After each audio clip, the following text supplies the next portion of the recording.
make one thing perfectly clear. The rates that have been calculated, including the next 3 year of escalation, were to pay for the $67 or so million of work that are currently underway. These include the downtown plant, the 10th Street pump station, the north plant. God, there's 10 or 12 projects that I can't think of all of them right now. Now, since we were able, and through Len's hard work, and maybe many of us, we were able to finance these projects at a much lower interest rate that was originally conceived through open market bonds. So what's happened is that these sewer rates that have been in place have generated more than $67 million. And that's why we're able to afford, instead of having another rate increase to build the $30.8 million, we can afford it under the current rates. So there's no sewer rate increase required. Now, during politics, I don't want to get in between that, but I mean, those are the facts. Those are published numbers that can be found anywhere. So I just wanted to make that perfectly clear. Yes, ma'am. You said that Market Street's going to be torn up for this.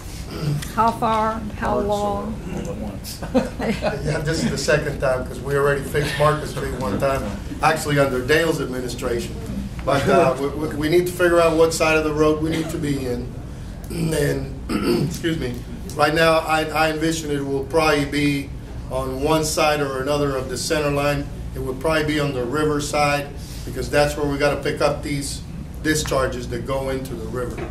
And we'll probably have to get into, somewhere between the parking lane and the grass strip that's there. I mean, we're going to try to do it with, at least interruption as possible. Well, but that design has not been done. I understand.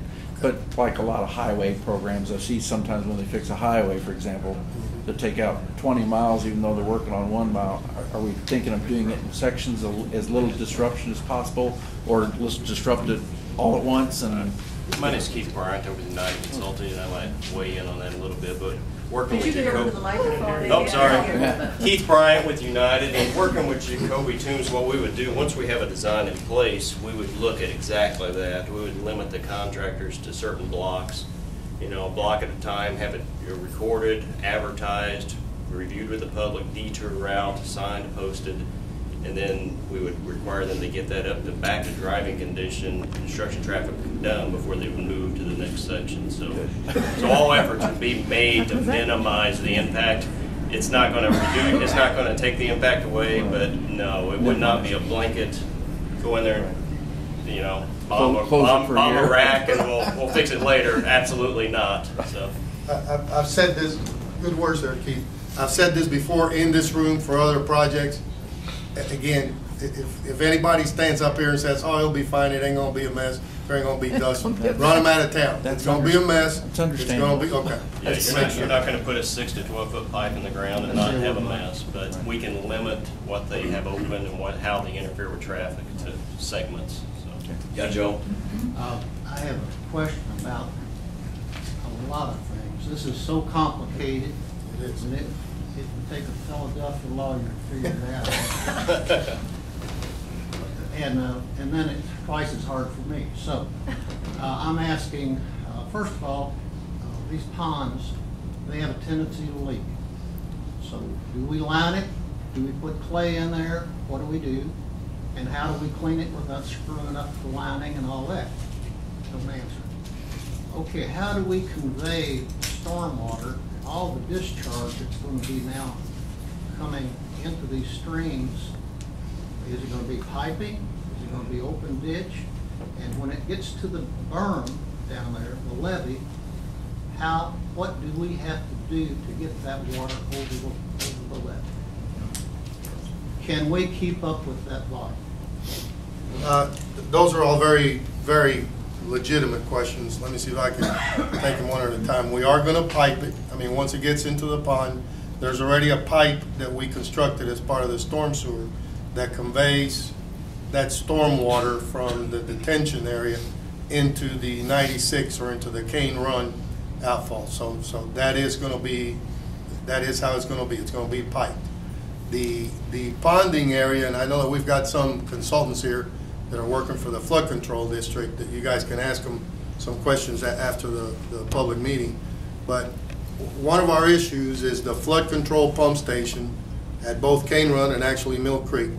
Those pump stations were designed before there was urban development. So what happens is that there was a lot of open fields, farm fields, whatever, and the rate of the runoff, or the peak runoff, was not so pronunciated as it is today when we got so much impervious area.